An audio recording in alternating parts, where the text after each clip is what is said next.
Hey guys, how's it going? So this is the final video in this whole record, mix, and master your band's next single along with filming a music video series. It's a long-winded title, but we are here at the end. So hopefully you watched the previous episode and you are all caught up. If not, it is linked right up here somewhere and you can watch it and catch up. So we are here in Final Cut Pro, which is my video editing software of choice. Now you can use whatever video editing software you want, whether it's Final Cut, Adobe Premiere Pro, DaVinci Resolve. Those are all very popular editing softwares, and there's a whole slew of tutorials online where you can learn how to use whatever software you want. Since I am a audio-based channel and most of you really don't give a shit about the video editing aspect of this, I'm going to make this very quick and very simple for you all to follow along. So we shot the footage, we have it here, and this is the final render in Final Cut. And I like to use Final Cut for two very simple reasons. One is it's optimized to work best on Macs because it's only exclusive to Macs. I've had no issues with the software crashing. I've had no issues with any third-party plugins I have not working right. And I've had no issues that a lot of Adobe Premiere projects that I've edited over the years, for some reason you have to export differently than when you're editing to get the color that you want, and it's really complicated, and there's a lot of different things that you have to do in order to get the project to look exactly the way you want it. And also Final Cut renders night and day faster than Premiere, and it doesn't crash. If you ask every big major YouTuber out there, a lot of them are switching to DaVinci Resolve, and this leads to the number 2 reason why I use Final Cut over Premiere Pro. Final Cut is a one-time purchase of $300. Premiere, you have to pay Adobe every month to subscribe. And if you follow what's going on with Adobe these days, it's not really good to do business with Adobe. Every major editing software has the same exact commands that you can use, the same effects, same everything. So whatever software you are comfortable with, just use that. So enough of my blabbering, let's just get right into it. This is the final edit of the video, and this is what it looks like. Let me turn everything off. Let me go to a different frame here. This is what it looks like, completely raw, the footage. Let's actually turn off the text. This is what the footage looks like, and this is what it looks like finished. Let's go to another frame right here. Let's see, let's get one where it's sort of in focus here. There we go. So this is what it looks like finished. This is what it looks like completely raw from the camera. So this is raw, completely finished. So let me first off guide you through everything that we did here.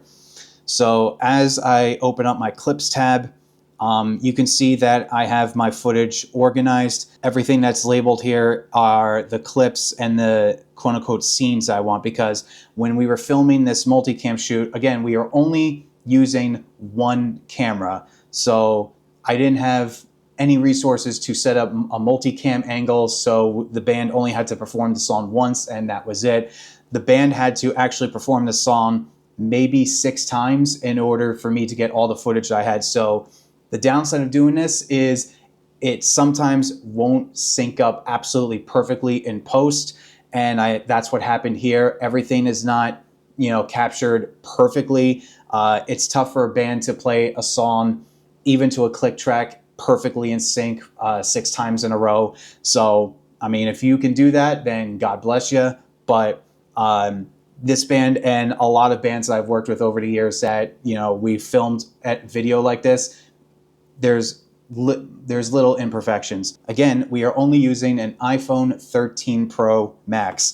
And when we were filming this, we only had one camera, so I had to have the band perform the song about 6 times in order to get all the footage that I needed. So I have all of my B-roll right here. So this clip right here is just of Frank, the bass player, and it's only focusing on him. So I had a couple shots. If I just play it right here. So you see I'm holding it on the gimbal. You saw it in the previous episode, me filming him.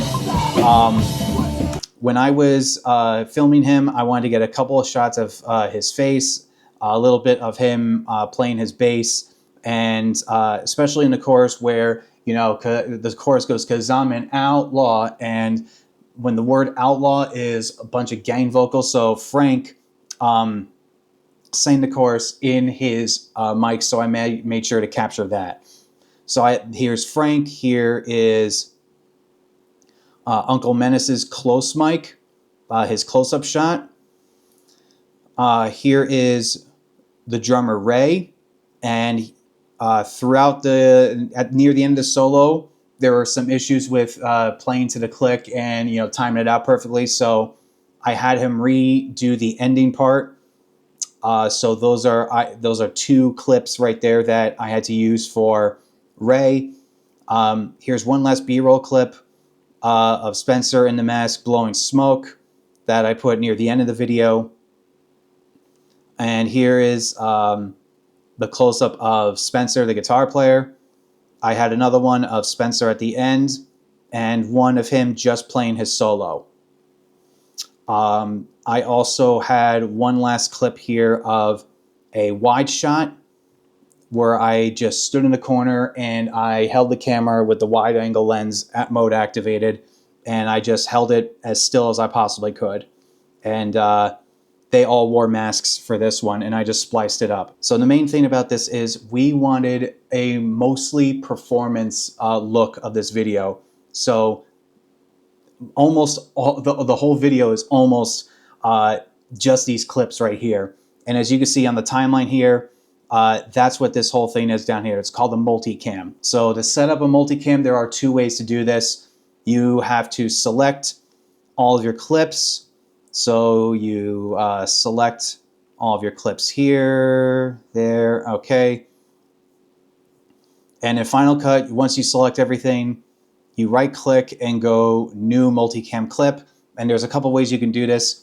You can have everything on automatic, and what Final Cut will do is it will scan the audio of the clips and it will cut together the multicam of everything, but it wasn't really syncing everything up correctly. So what I did was, if you zoom in right here, you can see these little markers in the beginning. So I marked out where the song starts, where the first guitar pick is in the mix, and I sorted all of the clips in a multicam clip by the marker, and that is how I got this right here. And once you open up the multicam, this is what it looks like. Let me zoom up a little bit here, and let me zoom out so you can see it. Here is my multicam clip. Here's all of our video clips. Here's the wide shot, Frank, Uncle Menace, Ray, Spencer, and here is the final mastered file of the mix. Here's a finished mix up here, and I synced it up with the rest of the clips. Now the band, as you saw in the previous episode, they played to a click and they played to a rough mix of the song when we filmed the music video. So for the most part, they played in time with each other. So, I mean, unless you pick at the clips with a fine-tooth comb, you're not going to notice the tiny little imperfections. So once we got the multicam edited and all the clips are lining up with the song and where they're playing, let's move this back down a little bit here. What I did was, here is my main project file. I put the multicam on the timeline here, and it's very easy to bring up a multicam edit window in Final Cut. It's Command-Shift-7, and this brings up all of my camera angles.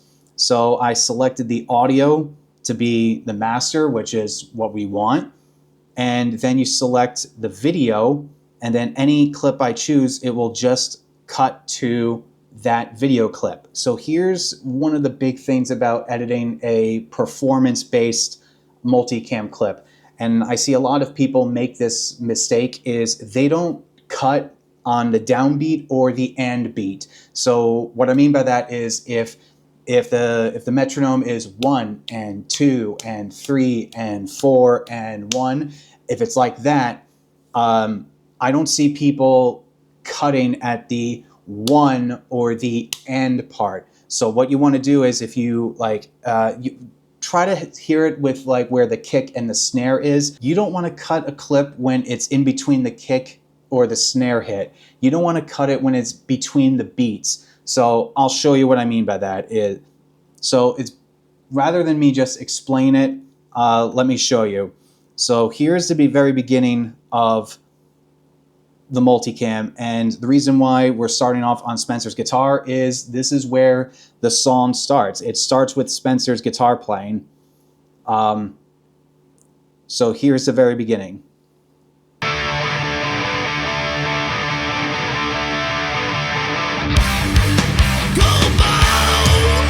So right there you saw it at the bum bum bum bum. You saw right there, right where those right where those drum hits are. That's where I cut it, because it would look really weird if it cut, I don't know, let me show you, if it cut between the beats.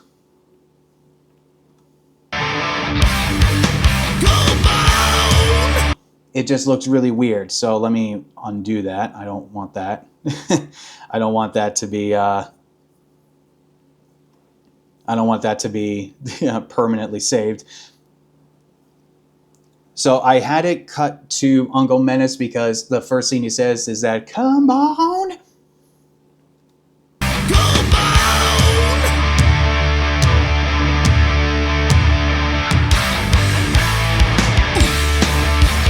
And then it cuts to our first B-roll clip. So the B-roll clips are literally just spliced in at, like, you know, putting salt on a steak or whatever. It's not really meant to showcase a whole story. It's just meant to cut up the action.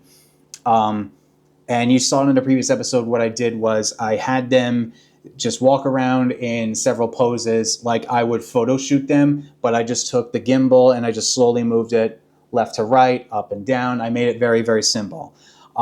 First off, let me take off all the effects I have on this so you can see what the footage looks like raw. So here's the footage completely raw as it came out of the camera. I just chose random parts of the song where I think a clip would be appropriate, and I didn't want to add too much, but I also didn't want to have it just solely be the performance. So this took about an hour and a half to do, and I took like a 15-minute break, and I came back, fine-tuned the cuts that I wanted or what looked good, and then I was done with the multicam. You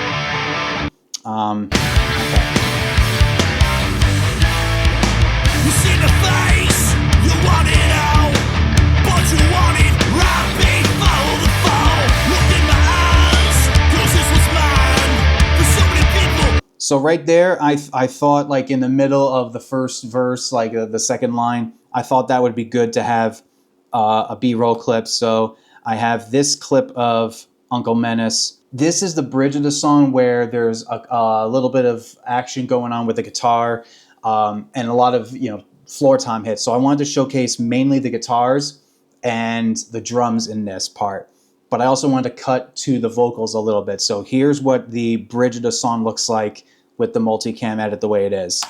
You get pushed too many times. You get pushed too many times.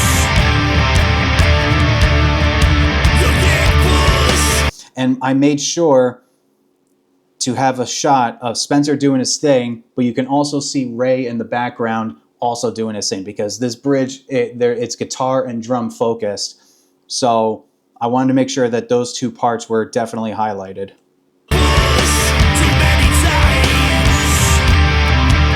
It also helps that Ray is a very good drummer, and he remembers the parts of like where he was hitting cymbals, where he was hitting the toms, where he was hitting the snares, etc., etc. And he was able to play this consistently. So big ups to Ray, shout out to Ray. He was really good with this whole process. So having consistent playing, again, is key. Too many times.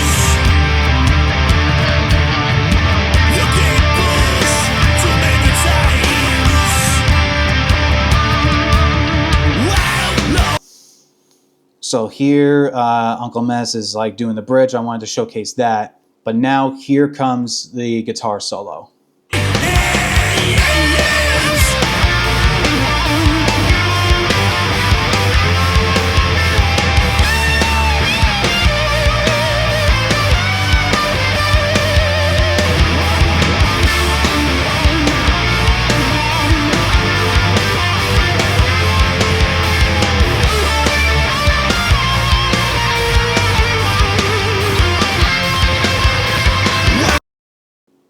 I wanted to focus on Spencer's guitar playing, and I think this perfectly captures like his whole mood. There's constant movement with the camera, and you want movement to just show action, because you have just a steady shot right here. It's kind of boring. So I wanted to just highlight that. So that's basically the multicam. Once I had that done, I spliced in the B-roll clips, but this is probably one of my favorite shots of the whole thing. The torn up and, you know, bundled up American flag. It's just really nice symbolism, and it's just a really nice composition. I really like this whole shot. So, and then this shot right here, you know, they had their buddy wear, you know, fuck the cancel culture sweater. I don't want this. I don't want the comment section to turn into a fucking political debate. Please refrain from doing that. I don't give a shit where you lean. Just don't make this a fucking political debate, please. So I'll use this shot right here to showcase what I did with the edit. So let's edit the B-roll clips first, and then we'll get to the interior multicam. So let's make the multicam shot go away. So in Final Cut, again, it's Command-Shift-7. So now we have, let's make this view window a little bit bigger. So let's select our clip right here. And now we can go through our edit. And as you can see, I have literally 3 effects, and that's it. The first thing I did was I had a color board. And what I did with that is I just took the exposure of the highlights and I brought it down a little bit, because the iPhone likes to overexpose for the highlights. And you have to really nail the exposure on the iPhone. And even when the iPhone says that you're perfectly exposed or you're minus 0.3, the highlights are still just a little bit blown out. So with this, I just turn down the highlights and I make them a little less aggressive. So let's actually bring up a reference for our image right here. This is what I call an RGB parade. This shows the red, green, and blue in the image. And as you can see, like, this is very nicely exposed for log footage, but even then the highlights were coming in a little bit aggressively, so I just took down the highlights a little bit with that. That was my first effect. Then I went to color finale. There is a lot going on here, so let me turn on color finale, and then I'll turn it off and I'll turn it back on again, and you guys can see what it looks like. So there's color finale on. Let's turn it off and then turn it back on again. And now let me show you what's going on. I wanted the image to be a little darker. So let me show you what it's like without that color board. And you can even see it right here. It's just slightly tiny bit overexposed, but hit the skin tones right here. There's a little bit too much sun coming on. So once I turn it down, it's a lot more manageable. And again, they wanted a dark, gloomy, you know, Western look. So having the image a little bit underexposed, I thought it was fine. So color finale, this does not come standard in Final Cut Pro. This is a third-party plugin that you have to purchase, but it is worth it because you get pro-grade color grading. And I use this on all of my projects, and it's magnificent. So the very first thing I did was I put on color management, and I told it to assume that it is log footage. And what that does is it turns on the saturation, the contrast, and the exposure correction settings that that a camera LUT would use. Like let's say if I brought in some drone footage and I told Final Cut that It's D-Log footage, and I wanted to turn it to Rec 709. Now, I can make an entire video of what that means, but in short, it makes the very flat log footage right here into the suitable image, and it shows the whole dynamic range of the image. I lowered the contrast to about -10 because with that, it was just a little too contrasty for me. So I eased up on that a little bit. I adjusted the white balance. I left the saturation as it is. I sharpened it up a little bit because the app that I use to record the log footage, I tell it to not sharpen it as much because I'm going to add the sharpness in post. But here is where I think that Color Finale shines, and that's the layers menu here. So with this, I have the shadows lowered a little bit. The midtones I cut a lot because, see, if I bring the midtones back up, let's bring it down to 0. You can see the skin tones a little bit overexposed. So let's bring that down back to where it was. And now you can see the skin tones are a lot more manageable to work with. I boosted the highlights on this because the highlights in Color Finale are not the same as the highlights in Final Cut's default exposure color board that I used previously.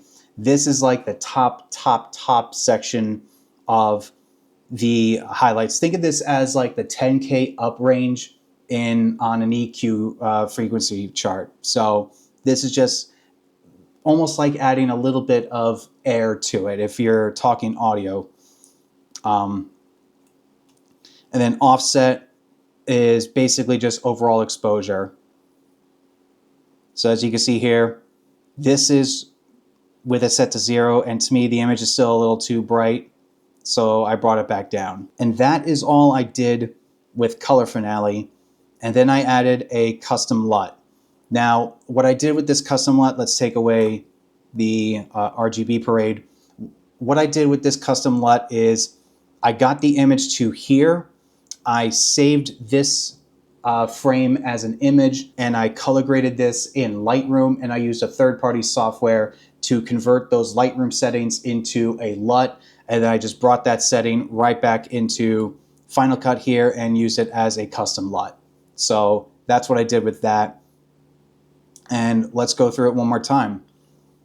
Here is my color board, just taking out a little bit of the highlights. Here is Color Finale to get the image exposed exactly the way I wanted it, and my custom LUT. And that is the final image of the B-roll clips. Let's go to another one. Let's go to the one with them walking right here. Let's turn on all of my effects and then turn them on one by one. Here's a color board, eliminating the highlights. Here's Color Finale to expose it exactly to where I want it. And then here's my custom LUT. So that is the B-roll section. Now, let's take that same logic and turn on those same effects for the interior multicam. And let me see if I could find the frame that I used as a reference. I think it was, yeah, I used this frame right around here as a reference. So let's turn everything off, and I can put everything on one by one. So again, I used Color Finale to get the image exposed exactly the way I wanted it. And if you guys didn't know this by now, lighting is everything. Just because you use a good camera or you're in a good environment doesn't mean that you're going to get a great image. You need good lighting. And for this, the light that we used is this light right here. This is a Lume Cube panel, and basically it is literally the size of an iPhone almost, not even. It's smaller than an iPhone, but this thing packs a wallop. And I had it on the daylight setting, which is around 5,600 Kelvin. And without the lighting, this was almost pitch black in this room. So they had like one little tiny light on the ceiling. So all the lighting in this scene right here is literally done by one light, and that's the Lume Cube panel. So Again, good lighting is everything, and you want to make sure that you light up the skin tones right so the skin tones look great.